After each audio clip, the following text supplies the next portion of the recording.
Hey guys, welcome back to the channel and to another episode of Media Analysis where I cover goth and alt characters in media. And today we're talking about Vanessa doofenshmirtz from Phineas and Ferb. I'm actually really excited for this one. I grew up with this show, like I was actively watching it as it was coming out, so I'm very happy to be doing this one. Without further ado, let's hop into the chronicles of a teen and her crazy evil scientist dad.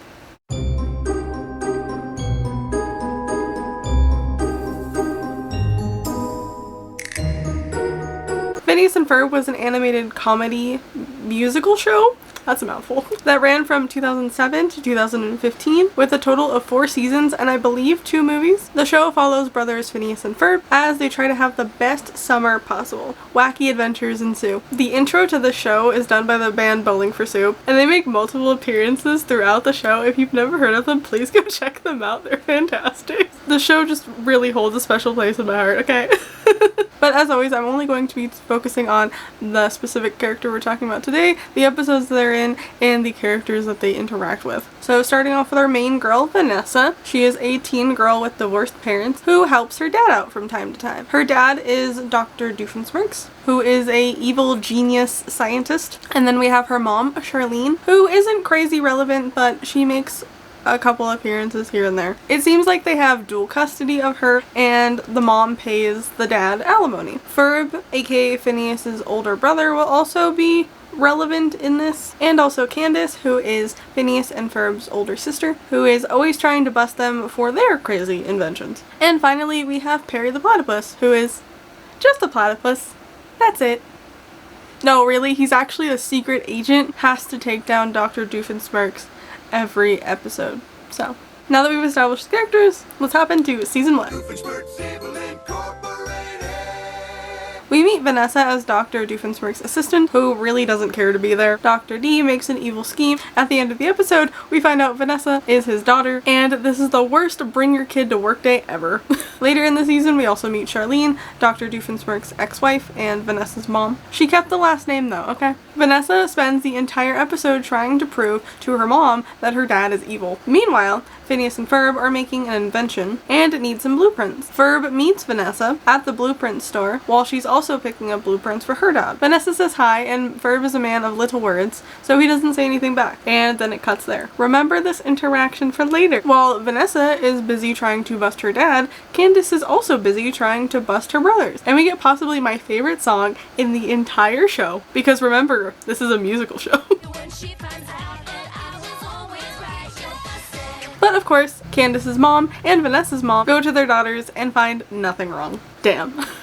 At the end of the episode, we find out what was actually going through Ferb's head when he met Vanessa.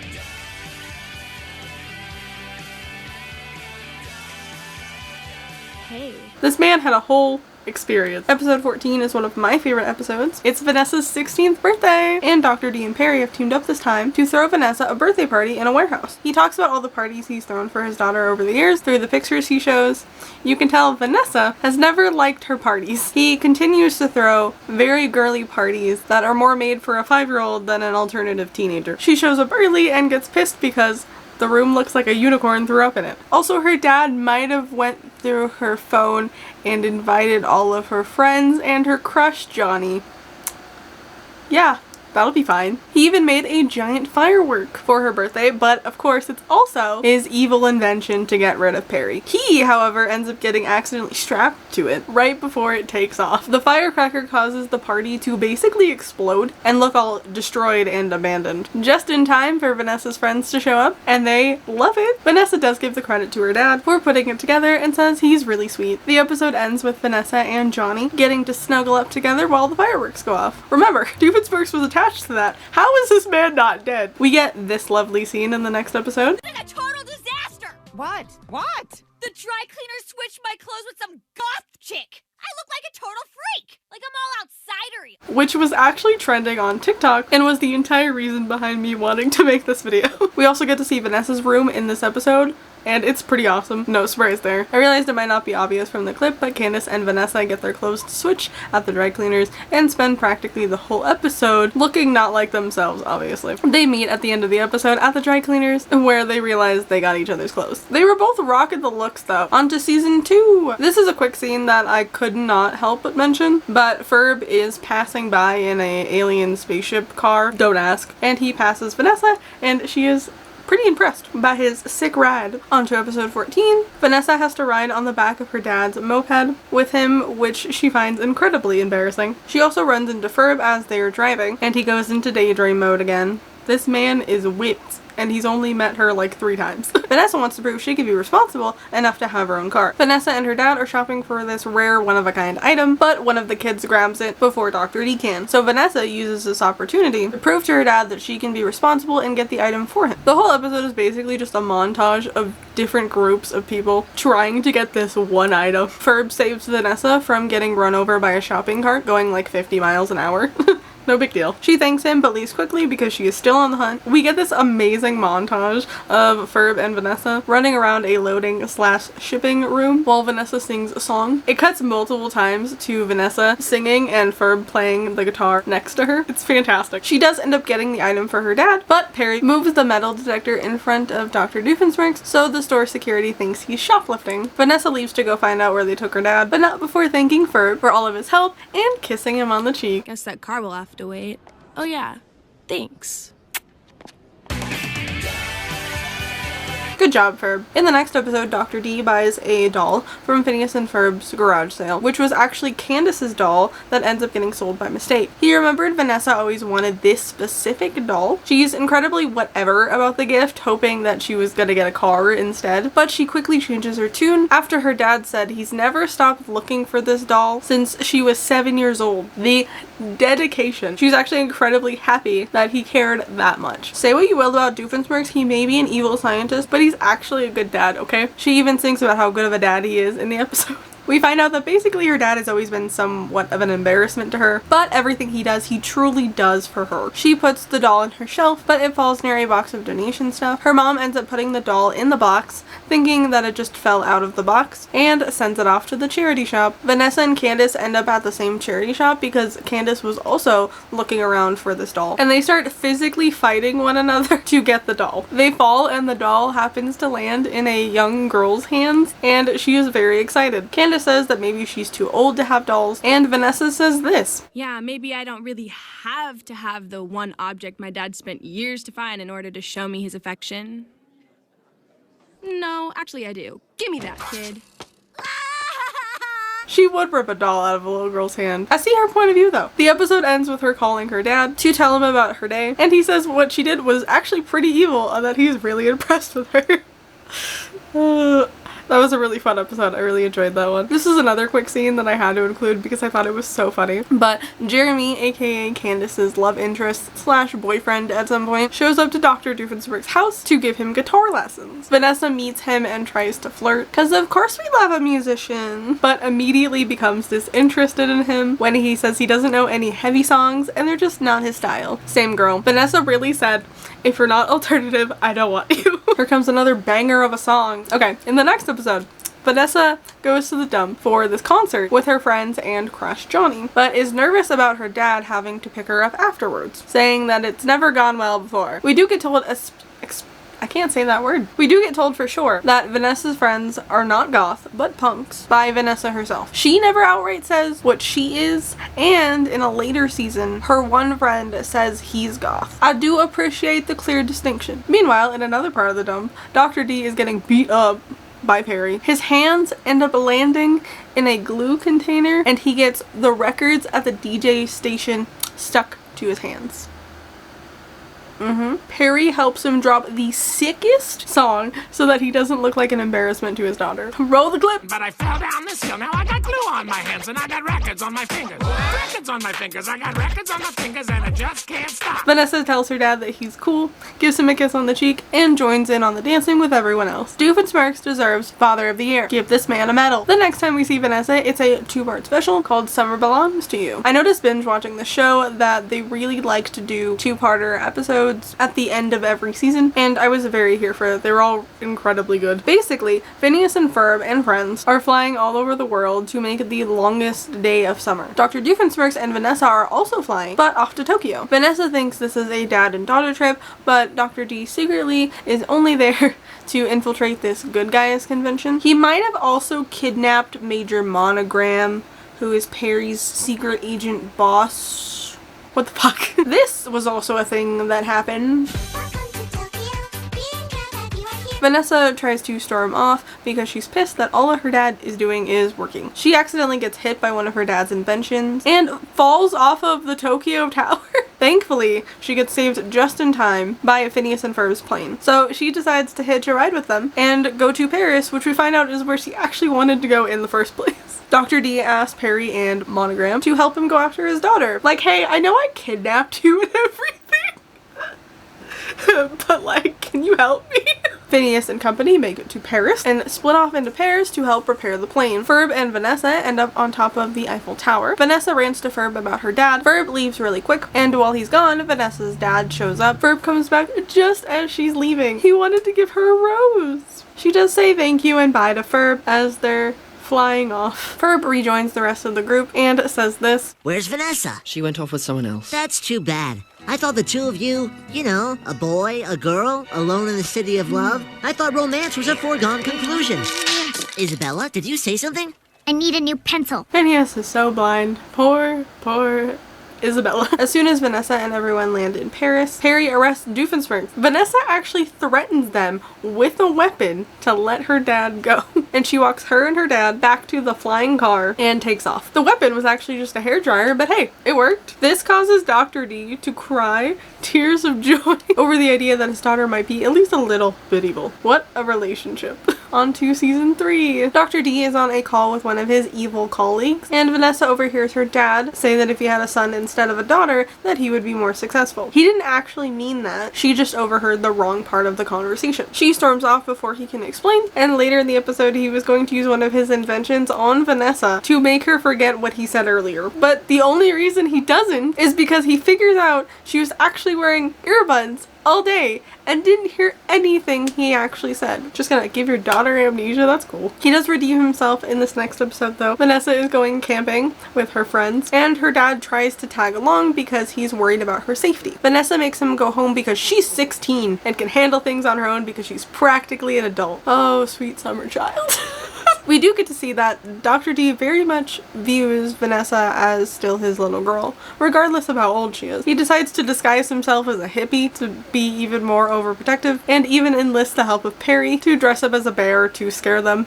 It obviously does not work. A platypus-sized bear does sound really fucking cute though. Vanessa has had enough though, and she even scolds Perry for going along with the plan. She confides in her dad that she's worried that he doesn't trust her, so he understands her point and leaves. But Vanessa doesn't feel great about how that conversation went down and actually is feeling really guilty. No more than like 2 minutes later, Doofenshmirtz accidentally knocks over a beehive and it swarms straight for Vanessa and her friends. Apparently, they're all magically allergic to bees.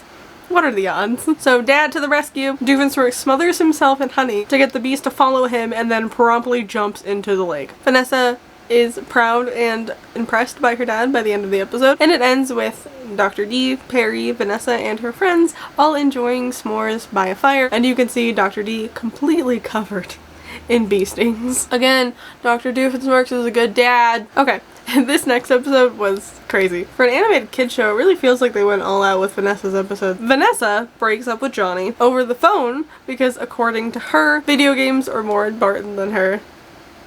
Yikes. She meets Rodrigo, who is being mentored by Dr. Doofenshmirtz. But it seems like this rando has something up his sleeve. He's just sus. Rodrigo reveals to Perry that he plans to get rid of both him and Dr. Doofenshmirtz. Rodrigo tries to get Vanessa to join him instead of Dr. D, but she's like, I don't work for him, he's my dad, the fuck? And he's like, well, I thought we had a moment. Both Vanessa and Perry look at each other like, is this dude for real right now? I didn't mention this, but in the beginning of the episode, we actually meet Major Monogram's son, Monty Monogram, and he ends up going to Dr. Doofenshmirtz to help Perry out. So he ends up stopping Rodrigo while Vanessa breaks Perry out of his trap, and he stops Dr. D from enacting his original plan. When it's all over, Vanessa says she is done with bad boys and that maybe it's time for a good guy. So she takes interest in Monty as he is flying away on a jetpack. What an exit.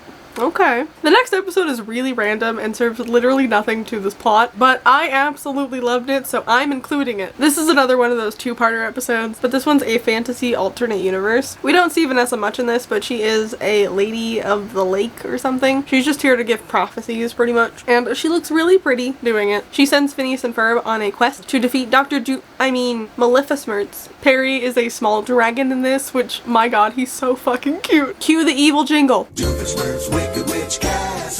not witch, it's warlock. Vanessa also helps Ferb later in the episode by leading him to the sword he has to pull in order to defeat the evil Maleficent's. We don't see her again, but man, was this episode so fun. If you don't watch any other episode of Phineas and Ferb, at least watch season 3, episode 20, Excalibur. Fantastic. Now, back to reality. Oh, there goes gravity. Vanessa runs into Monty at a coffee shop. They have the exact same coffee order and decide to hang out with each other for a little bit. But the coffee place also happens to be the same place Dr. D has to go for another one of his evil inventions. Perry gets there before he does to stop him and runs into Vanessa. She asks Perry to help her make sure that her dad does not see her on this date because he would flip. Dr. D ends up having to make multiple trips back and forth to get coffee, which causes Perry to have to think of creative ways to block Vanessa from his view, and it just turns into a funny montage. Perry does not have to keep up the act for long though, because Vanessa and Monty actually start fighting over their dads. Vanessa actually sticks up for her dad and calls him a genius. Perry pushes them into the back alley of the coffee shop where they continue to argue. Finally, Perry can take care of Dr. Doofenshmirtz. Vanessa and Monty realize it's a huge mistake for them to even be entertaining one another when their dads are mortal enemies. So they decide to meet up again.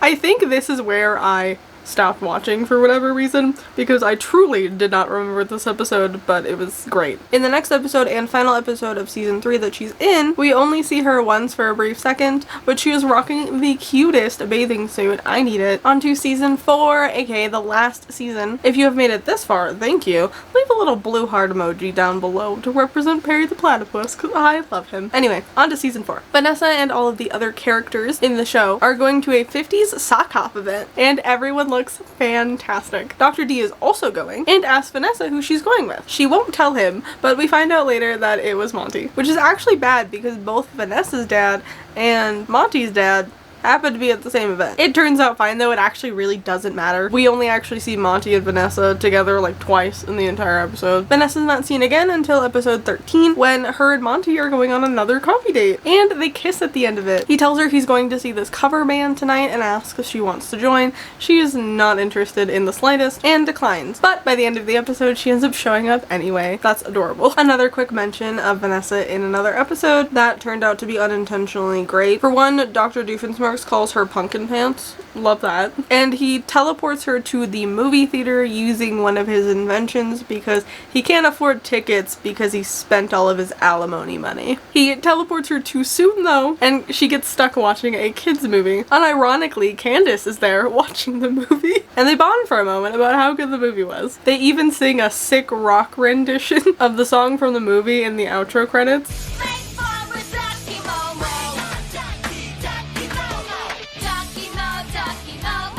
God, I love this show. Vanessa is throwing a Halloween bash, woo! And of course, has to invite her boyfriend. I think they're boyfriend and girlfriend now. They get to dress up and no one will know who they are. Vanessa is going as Queen of the Vampires, a woman truly after my own heart. Doofenshmirtz got gifted this entire castle with a moat by his aunt. I don't understand either. But Vanessa gets to use it to host her party. Phineas and Ferb actually help her organize the party. Candace comes dressed in the same costume as Vanessa, and Candace's boyfriend is also dressed up in the same costume as Vanessa's boyfriend. This is not going to be confusing at all. Vanessa and Monty get to dance one-on-one. Monty's dad actually catches them, but one of the other people in the same costume as Monty covers for him so he can escape, dramatically so. He does end up falling into the moat at the bottom of the castle. Graceful. In the next episode, Vanessa is back to school because I don't know, high schoolers start earlier and the show's almost over. But yeah, she's back to school with all of her friends, and Johnny is still not over their breakup. She's in science class, and guess who her new science teacher is? Her dad. She is beyond mortified, and he's calling his class Doof 101. The principal introduced him, and the principal already doesn't like him, and we find out like 5 minutes later that apparently the principal is in love with Dr. Doofenshmirtz's ex-wife Charlene and hates him and holds a grudge for him because she picked him even though they're very much divorced. Alright.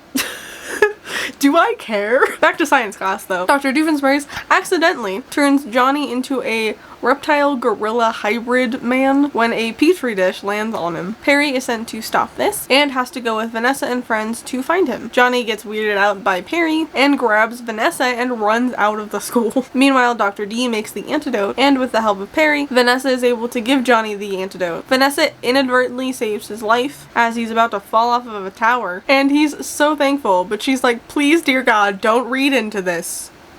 He reads into it. At the end of the episode, Vanessa comes to terms that her dad is going to be teaching the science class, and then it's never explored again. I want a spin-off of Dr. Doofenshmirtz being a science teacher and getting up to wacky shit, okay? Okay, I apologize for the next 5 minutes maybe, where I'm just going to solidly geek out over this next episode because it's Act Your Age. This is an episode that takes place 10 years into the future. Basically, the whole episode is everyone trying to get Phineas and Isabella together because Isabella has been pining over this man for the last 10 years and he has been fucking clueless. And it took one of their friends being like, yeah dude, she had a giant crush on you. Too bad she's leaving for college and you're never going to see her again. But they get together, everything's fine. But Ferb and Vanessa end up together. At least that's implied. They hug when he gets into her car, and Vanessa says that Ferb is taking her out for food, and they're dressed up really nicely. Obviously, I can't talk about this ship without addressing the elephant in the room. The age gap. So we know for a fact Vanessa turns 16 in the show. So with the time skip, that would make her 26. Phineas and Ferb's ages, however, are not always 100% confirmed. It also is really questionable how long canonically the show runs, because if it's about two boys having a summer vacation, you would think regardless of how many seasons there were, it's still just a like 3-month-ish summer vacation. But their ages are never 100% confirmed, and they range from 8 to 10. And I think that Ferb is canonically like 1 year older than Phineas. So that would put them at the time skip around 18 to 20. And it is noted that Phineas is looking at colleges, but Ferb is not. So my assumption is that Ferb is already in college. I don't know. So it's still a weird area with him possibly being as young as 18 and her being like 26, but it is still legal technically. They're fictional characters. I don't have to get too crazy into this, but it is interesting because I remember watching this episode and being so fucking excited that Phineas and Isabella were getting together because like that was just supposed to happen, and it took 4 seasons for them to do it. And then seeing at the end Vanessa and Ferb together being like, oh, okay, cool. But after binge watching this episode for this video, I realized just how much they actually did interact and how much of a crush Ferb actually did have on Vanessa. So it was there the whole time. I'm just blind apparently. Okay, back to reality part 2. Oh, there goes gravity part 2. I'm so dumb. Candace wants to be cool like Vanessa because her style is trendy at the moment. So Vanessa invites her to tag along for a girls' movie night. Candace is incredibly out of her element because she knows nothing of what these girls are talking about, but she's loving it. Here's where this episode gets weird. It's also another 2-parter, by the way. Dr. Doofenshmirtz ends up turning the town into zombies of himself, so that if any one of the zombies touches a person, they automatically turn into zombie versions of him. So obviously they're taking over the town. Everyone is getting turned. This is actually kind of bad. Vanessa and her friends have to hide. Candace thinks this is nothing because she's seen the wackiest shit from her brothers, but Vanessa's friends are freaking out. Candace calls them a bunch of babies, which is just hilarious to me. They're not so hip and cool after all, huh? Vanessa's friends do end up getting turned, leaving Candace and Vanessa to fend for themselves. They go find Phineas and Ferb, hoping that they have a plan of action. Candace does get turned trying to save Vanessa, but at least Phineas and Ferb know how to fix this. Long story short, water could turn them all back to normal, so they have to get up to the top of the water tower to essentially turn it on to spray the entire town. I can't elaborate, I was confused. And of course, Vanessa gets turned right before they fix everything, causing Dr. Doofenshmirtz to start fighting all of his zombie clones in retaliation for them turning his daughter. Everyone gets saved! And Candace and Vanessa decide to hang out again sometime because Vanessa liked how cool she was under pressure. It's the final episode. It's the last day of summer, y'all. We made it! Candace goes over to Vanessa's house to return some DVDs and vent to her about her brothers. She almost ends up seeing Perry, but he runs off before she notices him. She's talking to Dr. Doofenshmirtz, who has a do-over-eater, and decides this is the perfect tool to bust her brothers once and for all. Meanwhile, Vanessa's been wanting to talk to her dad all morning, but can't get a word in. She gets so mad that she storms off and says that she's moving out and living with her mom full-time. Dr. D decides to keep doing the day over to stop Perry, but is still not listening to his daughter. So Vanessa ends up venting to Perry, and we find out that apparently she got into the spy internship program, which is the same organization that Perry works for. She's really excited. No, she can't live with her dad if he's literally the organization's enemy. She's finally able to tell her dad, and she convinces him to try to be a good guy because she knows he's just trying to be evil to prove that he can be evil. He decides to build one more innator to try to fix this whole time loopy thing, because remember Groundhog Day? Yeah, that's still happening. He builds it while Phineas and Ferb and friends are stuck in this weird time dimension, also trying to figure out how to get stuff back to normal. The time dimension literally makes it so no one knows they ever existed. That's terrifying. They do make it back though just in time to save the world from being utterly destroyed. Dr. D thinks he did it with his innator, but Perry finds out that it wasn't even plugged in the first place. It's the thought that counts. There's a giant musical number at the end to recount all of the crazy shenanigans that happened over the 4 seasons, but Vanessa isn't in it, so that's it. She is in the movies, but I truthfully do not feel like watching them, and I don't think that they serve anything to the plot because they're so vastly removed from the entire plot of the show. But yeah, thank you so much for watching. As always, let me know what you think down below. Have you seen this show? Did you grow up with it like I did? Is this your first time hearing about it? If you have seen this show, let me know who your favorite character is down below. I love Vanessa, but I also really love Candace, and I absolutely love Perry. All around, this show is utterly fantastic. I cannot recommend it enough. I really liked how Vanessa was written. She is very much just your typical teenage girl trying to navigate life, and she just feels very normal, and I like that a lot. I feel like lots of animated kid shows, they try to make the teen characters specifically just so overdramatic and stereotypical, so it was really nice getting to see such a normal teen experience. But yeah, if you guys like this video, be sure to give it a thumbs up and hit that subscribe button. I post new videos out every week, so don't forget to hit the notification bell so you never miss another upload from me, and I will see you guys in my next one. Bye!